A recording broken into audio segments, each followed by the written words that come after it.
A infância de Jesus. Por Joseph Ratzinger, Bento XVI. Sexta parte. Capítulo 4. Os magos do Oriente e a fuga para o Egito. A fuga para o Egito e o regresso à terra de Israel. Terminada a narrativa dos magos, volta a cena como protagonista do evento São José, que age não por iniciativa própria, mas de acordo com as ordens que de novo em sonho recebe do anjo de Deus. Recebe a incumbência de se levantar depressa, tomar o menino e sua mãe, fugir para o Egito e ficar lá até a nova ordem, pois Herodes vai procurar o menino para o matar. Mateus 2:13. No ano 7 a.C., Herodes justiçara os seus filhos Alexandre e Aristóbulo, porque sentiu seu poder ameaçado por eles. No ano 4 a.C., pelo mesmo motivo eliminara também o filho Antipatro, Stulmacher, de Egeburtides em Manuel, página 85. Herodes raciocinava apenas segundo as categorias do poder. A notícia de um pretendente ao trono, que ouvira dos magos, deve tê-lo alarmado. Visto seu caráter, era claro que nenhum escrúpulo poderia detê-lo. Então Herodes, percebendo que fora enganado pelos magos, ficou muito irritado e mandou matar, em Belém e em todo o seu território, todos os meninos de 2 anos para baixo, conforme o tempo de que havia se certificado com os magos. Mateus 2:16. É verdade que, de fontes não bíblicas, nada sabemos sobre esse fato, mas, considerando toda a crueldade de que Herodes se tornou culpado, isso não prova que tal delito não tenha sucedido. A esse respeito, Rodolphe Peixe cita o autor judeu Abraham Shalit. A crença na chegada ou no nascimento do rei messiânico, no futuro imediato, pairava então pelo ar. O déspota suspeitoso por todo lado sentia traição e hostilidade, pelo que uma vaga voz, chegada ao seu ouvido, podia facilmente ter sugerido à sua mente enferma a ideia de matar os meninos nascidos no último período. Portanto, a ordem não tem nada de impossível. Em Peixe, de Ematachim e Nastsgeschichten, página 72. Mas a realidade histórica do acontecimento é posta em dúvida por um certo número de exegetas com base em outra consideração. Tratar-se-ia aqui do motivo, muito difundido, do menino real perseguido, motivo este que, aplicado a Moisés na literatura daquele tempo, teria encontrado uma forma que se poderia considerar como modelo para essa narrativa sobre Jesus. Todavia, na maioria dos casos, os textos citados não são convincentes e situam-se num período posterior ao Evangelho de Mateus. A narrativa mais próxima, temporal e materialmente, é a Agadá de Moisés, transmitida por Flávio Josefo, uma narrativa que dá uma nova versão à verdadeira história do nascimento e salvação de Moisés. O livro do Êxodo refere que o faraó, visto o aumento numérico e a importância crescente da população hebraica, teme uma ameaça para o seu país, o Egito. Por isso, não só aterroriza a minoria hebraica por meio de trabalhos forçados, mas dá ordem também de matar os filhos recém-nascidos de sexo masculino. Graças a uma estratagema da mãe, Moisés é salvo e cresce na corte do rei do Egito, como filho adotivo da filha do faraó. Mais tarde, porém, teve de fugir devido ao seu compromisso a favor da atribulada população hebraica. Êxodo 2. A Agadá de Moisés conta a história de maneira diferente. Peritos da escritura predisseram ao rei que, naquela época, deveria nascer de raça hebraica um menino, que, uma vez adulto, havia de destruir o domínio dos egípcios e tornar, por sua vez, poderosos os israelitas. Como resultado, o rei teria ordenado que se matassem todos os meninos hebreus logo depois do nascimento, lançando-os ao rio. Mas Deus teria aparecido em sonho ao pai de Moisés, prometendo-lhe salvar o menino. Gnilca, das Mateus Evangelium 1, páginas 34 a 35. Aqui, ao contrário da razão apresentada no livro do Êxodo, os meninos hebreus deveriam ser assassinados para se ficar seguro de ter eliminado também o pré-anunciado, Moisés. Esse objetivo e aparição que em sonho promete ao pai o salvamento aproximam o texto da narrativa sobre Jesus, Herodes e os meninos inocentes assassinados. Mas essas semelhanças não bastam para tornar a narrativa de São Mateus uma simples variante cristã da Agadá de Moisés. As diferenças entre as duas narrações são demasiado grandes para justificar uma semelhante aproximação. Aliás, com muita probabilidade, as Antiquitates de Flávio Josefo devem situar-se temporalmente depois do Evangelho de Mateus, embora a narrativa como tal pareça testemunhar uma tradição mais antiga. Entretanto, numa perspectiva completamente diversa, também Mateus retomou a história de Moisés para interpretar, a partir dela, o acontecimento inteiro. Encontrou a chave de interpretação nas palavras do profeta: do Egito chamei o meu filho, os 11:1. Oséias narra a história de Israel como uma história de amor entre Deus e o seu povo. Aqui, porém, a solicitude carinhosa de Deus por Israel não é ilustrada com a imagem do amor esponsal, mas com a do amor dos pais. Por isso Israel recebe também o título de filho, no sentido de uma filiação por adoção. O ato fundamental do amor paterno é a libertação do filho do Egito. Desler, Wolf Propetem, página 50.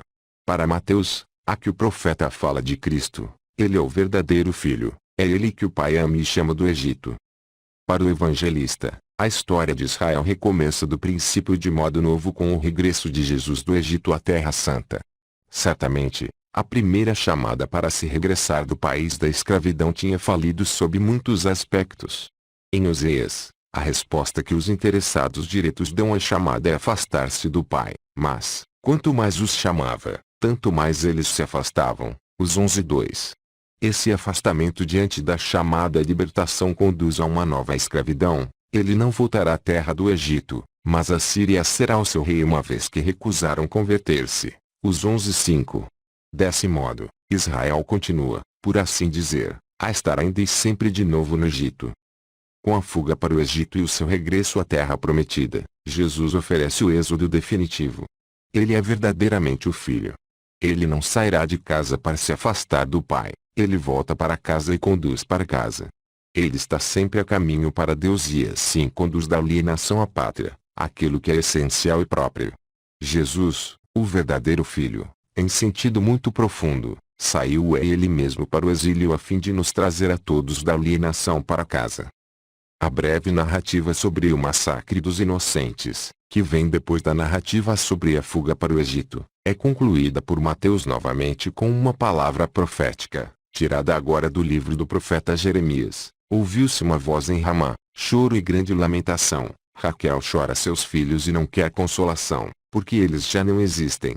Mateus 2:18, Jeremias 31:15. Em Jeremias, essas palavras aparecem no contexto de uma profecia caracterizada pela esperança e pela alegria, no qual o profeta, com palavras cheias de confiança, anuncia a restauração de Israel. Aquele que dispersa Israel o reunirá. Ele o guardará como um pastor a seu rebanho. Porque o Senhor resgatou Jacó, libertou da mão do mais forte. Jeremias 31:10-11.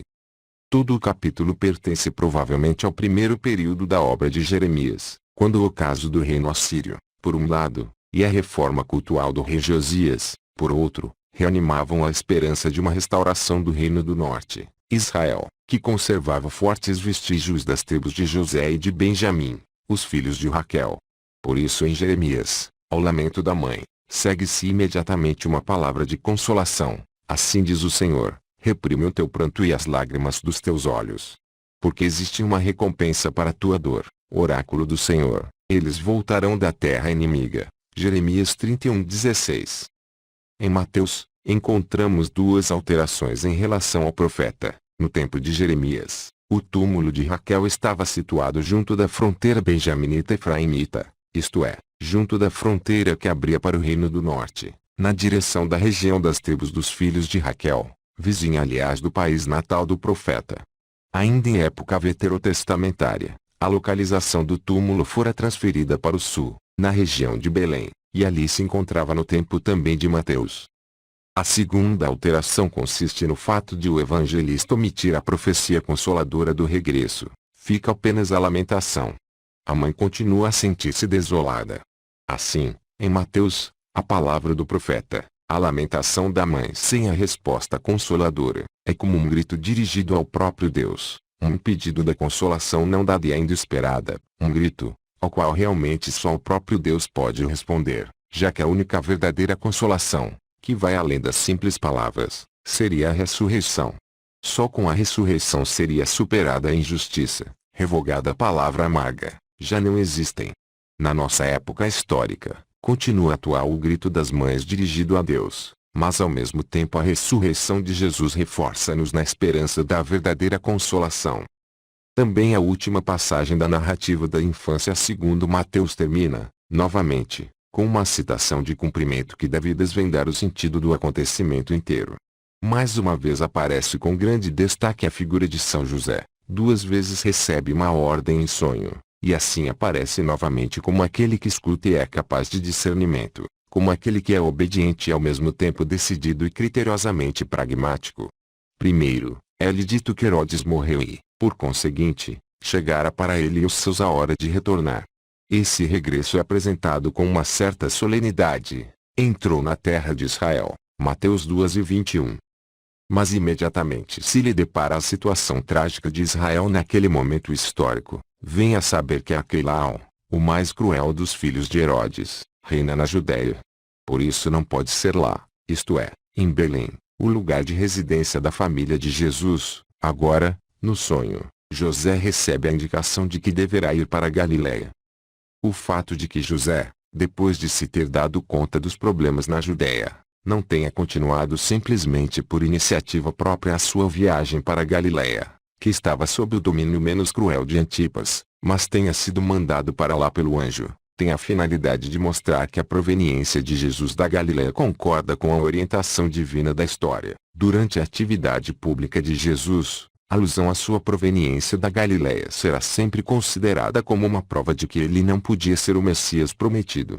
Quase imperceptivelmente, Mateus opõe-se já que a tal argumento. Depois, no início da atividade pública de Jesus, retoma o tema e mostra, com base em Isaías 8:23 a 9,2, que havia de surgir a grande luz precisamente lá, onde é a terra das trevas, no antigo reino do norte, na terra de Zabulon e Neftali. Mateus 4:14 a 16. Mateus, porém, enfrenta uma objeção ainda mais concreta. Não havia nenhuma profecia relativa a Nazaré, certamente não podia vir de lá o Salvador. João 1:46. A isso replica o evangelista: foi morar numa cidade chamada Nazaré, para que se cumprisse o que foi dito pelos profetas: ele será chamado Nazareu. Mateus 2:23.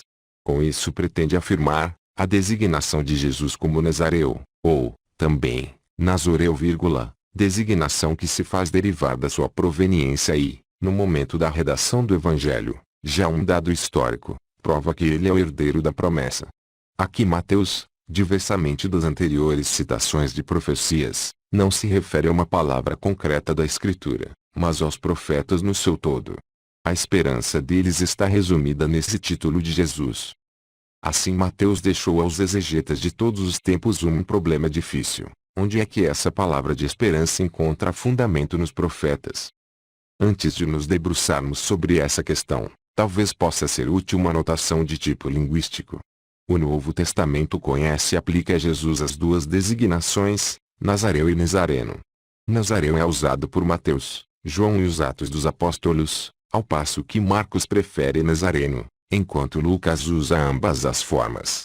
No mundo de língua semítica, os seguidores de Jesus chamam-se nazareus. No de língua greco-romana, são chamados cristãos. Atos dos Apóstolos 11:26. Mas, agora, devemos perguntar-nos concretamente: haverá, no Antigo Testamento, qualquer vestígio de uma profecia que leve a palavra Nazareu e possa ser aplicada a Jesus? Amsgar Ushepfenig resumiu cuidadosamente a ardua discussão exegética na sua monografia sobre São José. Quero tentar cingir-me só aos pontos mais importantes. Há 2 linhas principais para uma solução. A primeira faz apelo à promessa do nascimento do juiz Sansão. O anjo, que anuncia o seu nascimento, diz dele que seria um Nazireu, consagrado a Deus desde o seio materno, e sê-lo-ia, como refere a mãe, até o dia da sua morte. JZ 13:5-7. Contra uma dedução feita a partir daqui da designação de Jesus como Nazareu, está o fato de que ele não correspondeu aos critérios do Nazireu, mencionados no livro dos Juízes, nomeadamente o da proibição do álcool. Jesus não foi um Nazireu no sentido clássico da palavra, mas essa designação vale para ele, que era totalmente consagrado a Deus, entregue a Deus como sua propriedade, desde o seio materno até a morte, de um modo que supera largamente exterioridades do gênero das referidas. Se voltarmos ao que diz Lucas sobre a apresentação, consagração de Jesus, o primogênito, a Deus no templo, ou se tivermos presente como o evangelista João mostra Jesus como aquele que vem totalmente do Pai, vive dele e vive para ele, então se torna visível, com extraordinária intensidade, como Jesus tenha sido verdadeiramente um consagrado a Deus, desde o seio materno até a morte na cruz. A segunda linha de interpretação parte do fato de que se pode ouvir ressoar, no nome Nazareu, a palavra Nezer, que está no centro de Isaías 11, 1, brotará um rebento, Nezer, do tronco de Jessé. Essa palavra profética deve ser lida no contexto da trilogia messiânica, de Isaías 7, a Virgem vai dar à luz, Isaías 9, luz nas trevas, um menino nasceu para nós, e Isaías 11, o rebento do tronco, sobre o qual repousará o Espírito do Senhor. Dado que Mateus se refere explicitamente a Isaías 7:9, é lógico supor nele também uma alusão a Isaías. Elemento particular nessa promessa é o fato de ela se entroncar, mais além de Davi, no chefe da família, Jessé. Do tronco, aparentemente já morto, Deus faz brotar um novo rebento, põe um novo início que todavia permanece em profunda continuidade com a história anterior da promessa. Nesse contexto, como não pensar na conclusão da genealogia de Jesus, segundo Mateus? Genealogia esta que, por um lado, se caracteriza totalmente pela continuidade da ação salvífica de Deus e, por outro, no fim se inverte e fala de um início inteiramente novo em que intervém o próprio Deus, dando um nascimento que já não provém de um gerar humano. Sim, podemos supor com razão que Mateus, no nome de Nazaré, tem ouvido ecoar a palavra profética do rebento Nezer, e na designação de Jesus como Nazareu tenha visto uma alusão ao cumprimento da promessa, segundo a qual Deus, do tronco morto de Jessé, havia de dar um novo rebento, sobre o qual repousaria o Espírito de Deus. Se acrescentarmos que, no letreiro da cruz, Jesus foi designado Nazoreu, o Nazoraios, João 19:19, o título adquire o seu pleno significado, o que inicialmente devia indicar apenas a sua proveniência, alude ao mesmo tempo à sua profunda identidade. Ele é o rebento, é aquele que é totalmente consagrado a Deus, desde o seio materno até a morte. No final deste longo capítulo, levanta-se a questão: como se deve entender tudo isto? Trata-se verdadeiramente de história que aconteceu ou é apenas uma meditação teológica expressa sob a forma de histórias? A esse respeito, Jean Daniello observe com razão, ao contrário da narrativa da Anunciação, a Maria, a adoração dos magos não toca nenhum aspecto essencial da fé. Poderia ser uma criação de Mateus, inspirada por uma ideia teológica. Em tal caso, nada cairia por terra. Les Evangelhos de l'Enfance, página 105. Mas o próprio Daniello chega à convicção de que se trate de acontecimentos históricos, cujo significado foi teologicamente interpretado pela comunidade judaico-cristã e por Mateus. Pura é simplesmente posso dizer, esta é também a minha convicção. Entretanto, na avaliação da historicidade, é preciso constatar que, ao longo dos últimos 50 anos, se verificou uma mudança de opinião, que não se baseia em novos conhecimentos históricos, mas numa atitude diversa frente à Sagrada Escritura e à mensagem cristã no seu todo.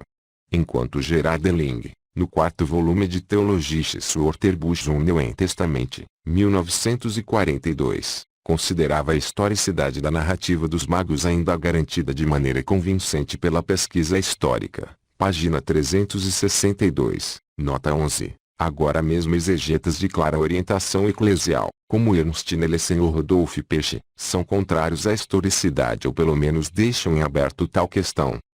Perante essa situação, é digna de atenção a tomada de posição, ponderada cuidadosamente, de Klaus Berger, no seu comentário de 2011 a todo o Novo Testamento. Mesmo no caso de um único testemunho, é preciso supor, até prova em contrário, que os evangelistas não têm a intenção de enganar os seus leitores, mas querem contar fatos históricos.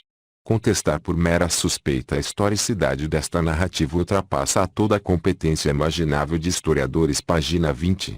Não posso deixar de concordar com esta afirmação. Os dois capítulos da narrativa da infância em Mateus não são uma meditação expressa sob forma de histórias, antes pelo contrário, Mateus nos narra a verdadeira história, que foi meditada e interpretada teologicamente, e assim ele ajuda-nos a compreender mais profundamente o mistério de Jesus. Epílogo. Jesus aos 12 anos no templo. Além da narração do nascimento de Jesus, São Lucas deixou-nos ainda um precioso fragmento da tradição sobre a infância, fragmento este no qual transparece de modo singular o mistério de Jesus. Narra ele que, todos os anos pela Páscoa, os pais de Jesus iam em peregrinação a Jerusalém. A família de Jesus era piedosa, observava a lei. Sucede às vezes, nas descrições da figura de Jesus, que se dá realce quase só ao aspecto da contestação, a sua intervenção contra uma falsa devoção. Desse modo, ele aparece como um liberal ou um revolucionário. Realmente, na sua missão de filho, Jesus introduziu uma nova fase do relacionamento com Deus, em que inaugurou uma nova dimensão da relação do homem com Deus. Isso, porém, não é um ataque à religiosidade de Israel. A liberdade de Jesus não é a liberdade do liberal, mas a do filho, ou seja, a liberdade daquele que é verdadeiramente piedoso. Como filho, Jesus traz uma nova liberdade, mas não a de alguém que vive sem qualquer vínculo. Antes, é a liberdade daquele que está totalmente unido à vontade do Pai e ajuda os homens a alcançarem a liberdade da união interior com Deus. Jesus não veio abolir, mas levar à perfeição. Mateus 5:17. É precisamente esta união, derivada do seu ser filho, entre uma inovação radical e uma fidelidade igualmente radical que se manifesta na breve narração sobre Jesus aos 12 anos. Antes, eu diria que tal união é um verdadeiro conteúdo teológico que a narrativa tem em vista. Voltemos aos pais de Jesus. A Torá prescrevia que cada israelita, por ocasião das 3 grandes festas, da Páscoa, das Semanas, Pentecostes, e das Cabanas, devia se apresentar no templo. Êxodo 23:17, Êxodo 34:23-24, Deuteronômio 16:16-17. Se as mulheres também estavam obrigadas a essa peregrinação ou não, era objeto de discussão entre as escolas de Shammai e Hillel. Para os adolescentes, a obrigação vigorava depois de completarem 13 anos, entretanto, valia também a prescrição de que eles deviam habituar-se pouco a pouco aos mandamentos e, para isso, podia servir a peregrinação já aos 12 anos de idade. O fato de Maria e Jesus terem participado na peregrinação prova uma vez mais a religiosidade da família de Jesus.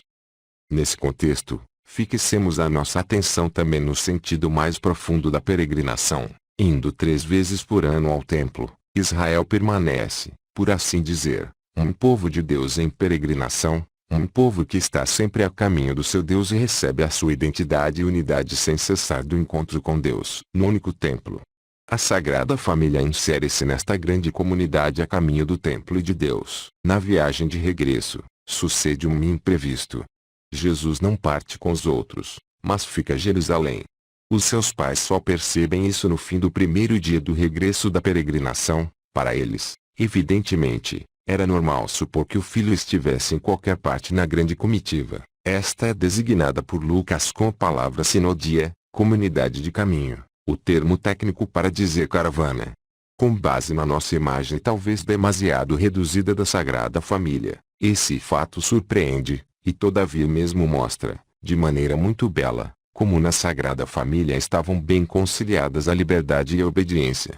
O adolescente de 12 anos era deixado livre para decidir se queria juntar-se aos coetâneos, da mesma idade, coevo, e amigos e ficar na sua companhia ao longo do caminho.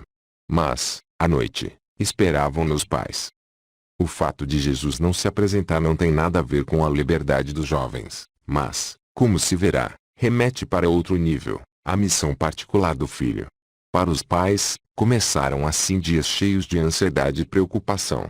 O evangelista conta que só depois de 3 dias é que eles encontraram Jesus no templo, sentado no meio dos doutores, enquanto os ouvia e interrogava. Lucas 2:46. Os 3 dias podem ser explicados de forma muito concreta. Maria e José tinham caminhado durante um dia para o norte, empregaram outro dia para regressar e finalmente, no terceiro dia, encontraram Jesus. Embora os 3 dias sejam uma indicação de tempo muito realista, é preciso dar razão a René Laurentin que viu uma velada alusão aos 3 dias entre a cruz e a ressurreição. São dias de sofrimento por causa da ausência de Jesus, dias de uma escuridão cuja gravidade se sente nas palavras da mãe: meu filho, por que agiste assim conosco? Olha que teu pai e eu, aflitos, te procurávamos. Lucas 2:48. Assim, da primeira Páscoa de Jesus, estende-se o marco até a sua última Páscoa, a da cruz. A missão divina de Jesus rompe todas as medidas humanas, tornando-se sem cessar, para o homem, um mistério obscuro. Para Maria, algo daquela espada de dor que Simeão mencionara, Lucas 2:35, torna-se perceptível naquela hora. Quanto mais uma pessoa se aproxima de Jesus, mais envolvida fica no mistério da sua paixão. A resposta de Jesus à pergunta da mãe é impressionante: como andastes à minha procura? Não sabíeis onde deve estar um filho? Não sabíeis que deve estar na casa do Pai, nas coisas do Pai? Lucas 2:49. Jesus diz aos pais: estou precisamente onde é o meu lugar, com o Pai, na sua casa. Nessa resposta, são importantes sobretudo duas coisas. Maria dissera: teu pai e eu, aflitos, te procurávamos. Jesus corrige: eu sou com o Pai. O meu Pai não é José, mas um outro, o próprio Deus. A ele pertenço, com ele estou. Porventura se pode exprimir de forma mais clara a filiação divina de Jesus? Diretamente relacionada com isso está a segunda coisa. Jesus fala de um dever, a que ele se atém. O filho, um menino, deve estar com o pai. A palavra grega dei, que Lucas usa aqui, reaparece nos evangelhos sempre em lugares onde é apresentada uma disposição da vontade de Deus, a qual Jesus está submetido. Ele deve sofrer muito, ser rejeitado, ser morto e ressuscitar, como diz aos discípulos depois da confissão de Pedro, Marcos 8:31. Ora, esse deve ter valor já neste momento inicial. Jesus deve estar com o Pai, e assim torna-se claro que aquilo que parecia desobediência ou liberdade inconveniente com os pais, na realidade é precisamente expressão da sua obediência filial. Ele está no templo, não como rebelde contra os pais, mas precisamente como aquele que obedece, com a mesma obediência que o conduzirá à cruz e à ressurreição. São Lucas descreve a reação de Maria e José às palavras de Jesus com duas afirmações: eles, porém, não compreenderam a palavra que ele lhes dissera, e ainda sua mãe conservava a lembrança de todos esses fatos em seu coração. Lucas 2:50-51. A palavra de Jesus é grande demais por então. A própria fé de Maria é uma fé a caminho, uma fé que repetidas vezes se encontra na escuridão e, atravessando a escuridão, deve amadurecer. Maria não compreende as palavras de Jesus, mas guarda-as no seu coração e aqui lentamente faz com que cheguem à maturação. As palavras de Jesus não cessam jamais de serem maiores que a nossa razão, superam, sempre de novo, a nossa inteligência. A tentação de reduzir e manipular as palavras de Jesus, para fazê-las entrar na nossa medida, é compreensível, faz parte de uma reta exégese precisamente a humildade de respeitar essa grandeza, que muitas vezes nos supera com as suas exigências, e não reduzir as palavras de Jesus com perguntas sobre aquilo de que podemos crê-lo capaz. Ele considera-nos capazes de grandes coisas. Crer significa submeter-se a essa grandeza e pouco a pouco crescer rumo a ela. Nisso, Maria é apresentada por Lucas deliberadamente como aquela que crê de modo exemplar. Feliz aquela que acreditou, dissera-lhe Isabel, Lucas 1:45.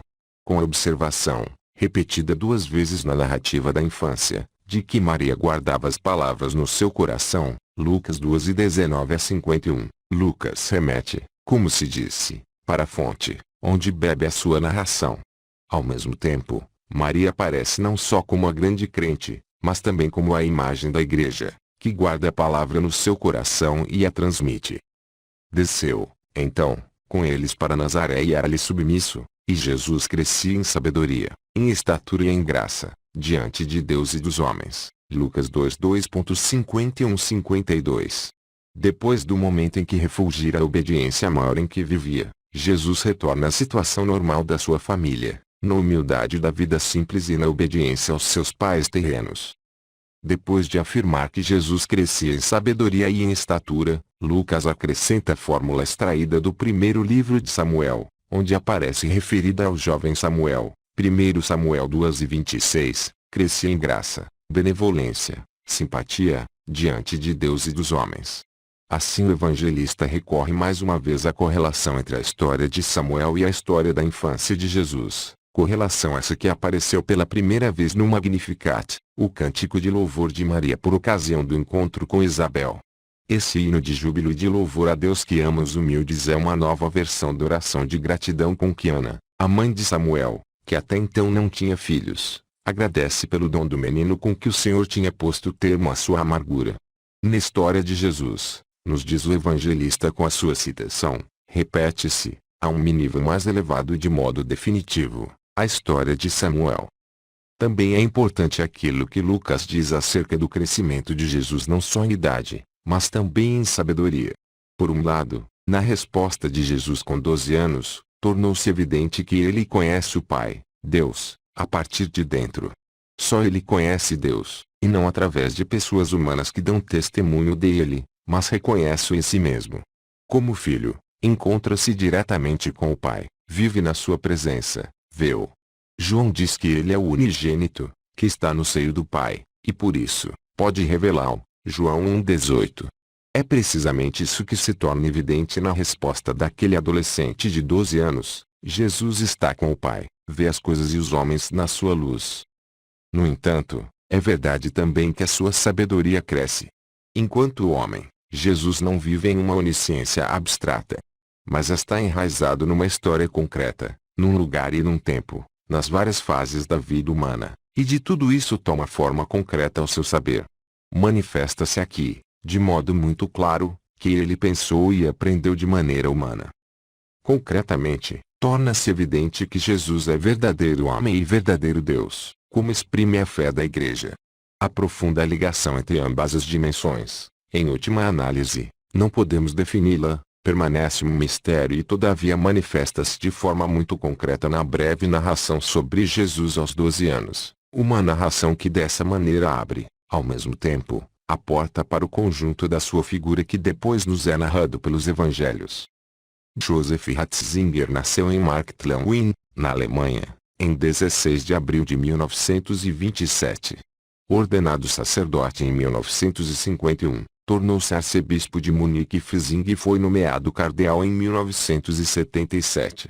Em 1981 foi nomeado prefeito da Congregação pela Doutrina da Fé por João Paulo II. Já em 19 de abril de 2005, foi eleito Papa, assumindo o nome de Bento XVI. Fim.